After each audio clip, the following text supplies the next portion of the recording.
आज का टॉपिक है वो है स्कोप ऑफ जूरिस्प्रूडेंस। और अगर हमारे पास इस टाइप का क्वेश्चन आता है जिसमें स्कोप ऑफ जूरिस्प्रूडेंस के बारे में पूछा होगा, तो इस चीज़ का ज़रूर ध्यान रखना बच्चों की सबसे पहले हम जूरिस्प्रूडेंस के इंट्रोडक्शन के बारे में बात करेंगे, उसके मीनिंग के बारे में बात करेंगे, तभी हम आगे उसके स्कोप के बारे में एक्सप्लेन करेंगे ताकि एग्जामिनर पर अच्छा इम्पैक्ट पड़े। तो अगर हम इंट्रोडक्शन की बात करें तो वही जो हमने पुरानी अपनी वीडियोस में आपको समझाया था। Jurisprudence derived from a Latin term juris and prudence, and juris means law and prudence means knowledge। तो when it combines it becomes knowledge of law। और इसके बेसिक इंट्रोडक्शन, इसके मीनिंग के बारे में बात करेंगे और उसके बाद हम इसका स्कोप के बारे में बात करेंगे। अगर हम स्कोप की बात करें बच्चों, तो स्कोप जो है जूरिस्प्रूडेंस का वो बेसिकली 3 पार्ट्स में डिवाइड किया गया है। अगर हम इसको समझें, क्योंकि इसका जो स्कोप है वो अर्ली टाइम से लेकर के मॉडर्न ईरा तक ये टाइम टू टाइम बदलता गया है या चेंज होता गया है। आज की डेट में अगर हम बात करें तो इसका जो स्कोप है वो बहुत ज़्यादा वास्ट है, पर अर्लियर टाइम पर इसका जो स्कोप था वो बहुत ज़्यादा नैरो था, क्योंकि ये बेसिकली बेस करता था रिलीजन्स पे, कस्टम्स पे और मोरालिटी। जैसा कि मैंने बताया, जो हमारा सोर्सेज ऑफ जूरिस्प्रूडेंस है उसको बेसिकली 3 स्टेजेस में डिवाइड किया गया है, क्योंकि जो जूरिस्प्रूडेंस है वो टाइम टू टाइम चेंज होता गया है। अर्लियर टाइम पर जूरिस्प्रूडेंस का जो स्कोप था वो बहुत ज़्यादा नैरो था, और आज की डेट में अगर हम मॉडर्न ईरा की बात करें तो मॉडर्न ईरा में जूरिस्प्रूडेंस का स्कोप जो है वो बहुत ज़्यादा वास्ट है, लार्ज है। और इसमें बेसिकली हमारे जो स्कोप है उसको 3 स्टेजेस में डिवाइड किया गया है। एक तो हमारा अर्ली स्टेज, एक तो ये है ऑस्ट्रेलियन पीरियड, और तीसरा है मॉडर्न ईरा। अगर हम अर्ली स्टेज की बात करते हैं तो गाइस, तो ये जो अर्ली स्टेज है इसके अंदर जो हमारा जूरिस्प्रूडेंस है उसका स्कोप बहुत ज़्यादा नैरो था, क्योंकि जो हमारा जूरिस्प्रूडेंस था it was only based on morality, customs, religions. क्योंकि जो हमारे मोरालिटी की अगर हम बात करें तो it was totally based on morality and religion and customs. क्योंकि मोरालिटी बेसिकली क्या है, हम ये देखते थे कि एथिकली क्या राइट है, क्या रॉन्ग है, या क्या हमें रिलीजियसली फॉलो करना चाहिए, रिलीजियस के अकॉर्डिंग फॉलो करना चाहिए, या फिर हमारे कस्टम्स जो प्रथाएं शुरू से चलती आ रही हैं हमें उन्हीं को फॉलो करना चाहिए। बेसिकली उसी को जूरिस्प्रूडेंस की स्टडी समझा जाता था, क्योंकि उस टाइम पर कोई लॉज वगैरह, कोई रिटर्न लॉज वगैरह अवेलेबल नहीं थे, और उसकी जो स्कोप थी वो बहुत ज़्यादा नहीं। उसके बाद सेकंड पीरियड की बात करते हैं तो सेकंड पीरियड हमारा जो है वो ऑस्ट्रेलियन पीरियड है।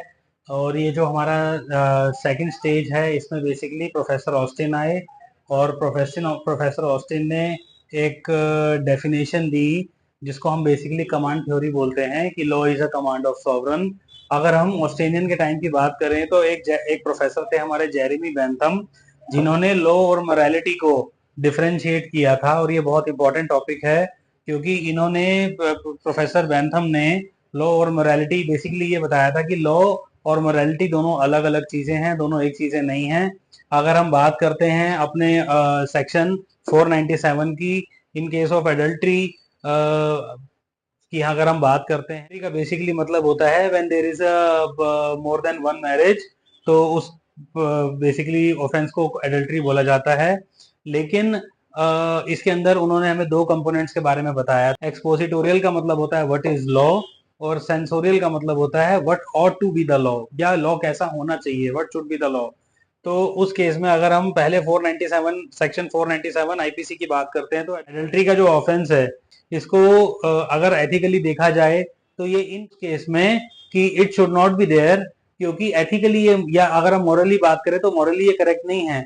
तो इसलिए इन्होंने ये बोला कि बेसिकली लॉ और मोरालिटी ये दोनों चीजें अलग अलग हैं। अगर हम लॉ की बात करते हैं तो law is what it is given in the law is a law, लेकिन क्या चीज होनी चाहिए या क्या चीज नहीं होनी चाहिए वो बेसिकली लॉ नहीं है, वो मोरालिटी है। और अगर हम मोरालिटी और लॉ की बात करें तो दोनों अलग अलग चीजें हैं। हमारे प्रोफेसर ऑस्टिन आए, प्रोफेसर ऑस्टिन ने एक बेसिकली कमांड थ्योरी दिया था, जिसके अंदर उन्होंने ये कहा था कि law is a command of sovereign, and in case of violation of command it should be followed by sanction. उन्होंने ये कहा था, उन्होंने एक बेसिकली पॉजिटिव थ्योरी दिया था, जिसके अंदर उन्होंने ये कहा था कि बेसिकली जो लॉ है वो एक पॉजिटिव थ्योरी के मुताबिक जो प्रेजेंट में है वही लॉ है। और वो एक पॉजिटिव थ्योरी उन्होंने दिया था जिसमें उन्होंने ये कहा था कि लॉ जो है वो एक सुपीरियर अथॉरिटी यानी एक सॉवरन अथॉरिटी की कमांड है, और अगर कोई उसको नहीं फॉलो करता है तो उन्होंने ये बोला कि it is the duty of every person to follow that command. अगर वो उस कमांड को फॉलो नहीं करता है तो देयर शुड बी सैंक्शन और I would say punishment, sanction और पनिशमेंट।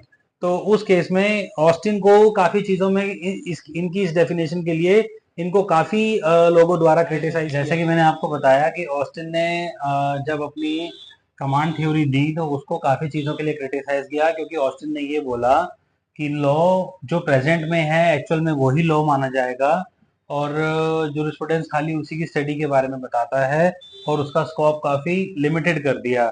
और अगर हम बात करते हैं उसके बाद में उसकी डेफिनेशन को काफी क्रिटिसाइज किया गया कि law is a command of sovereign and in case of violation of command so there should be a sanction और a punishment। थ्योरी आई कैल्सन थ्योरी में।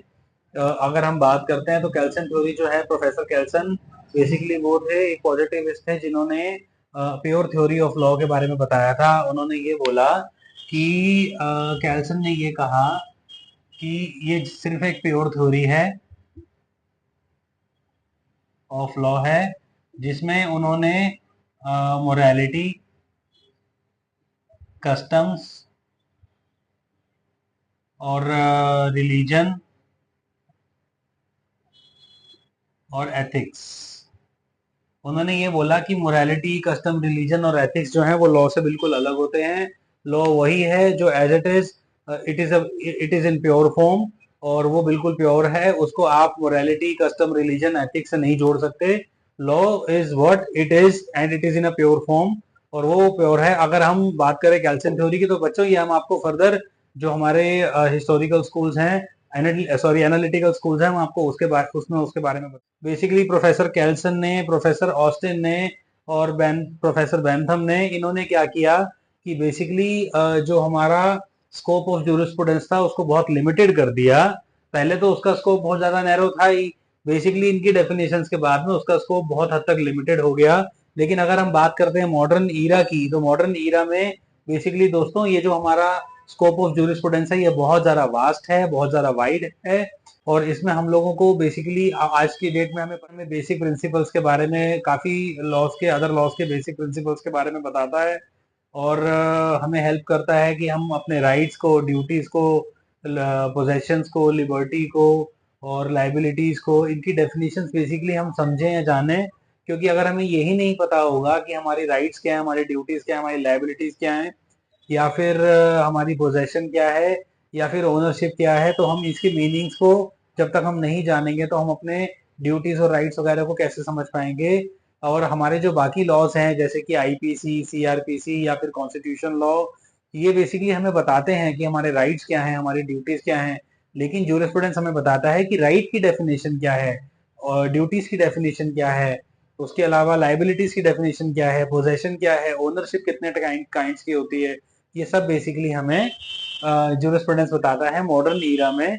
और इसकी तरह से हम कह सकते हैं कि इसका स्कोप बहुत ज्यादा वाइड है, और ये हमें हमारा स्कोप ऑफ जूरिस्प्रूडेंस बताता है कि बेसिकली जूरिस्प्रूडेंस जो है वो कहाँ से शुरू हुआ था। रिलीजन से, कस्टम से, मोरालिटी से हमारा बेसिकली लॉ एग्जिस्ट करना शुरू हुआ था।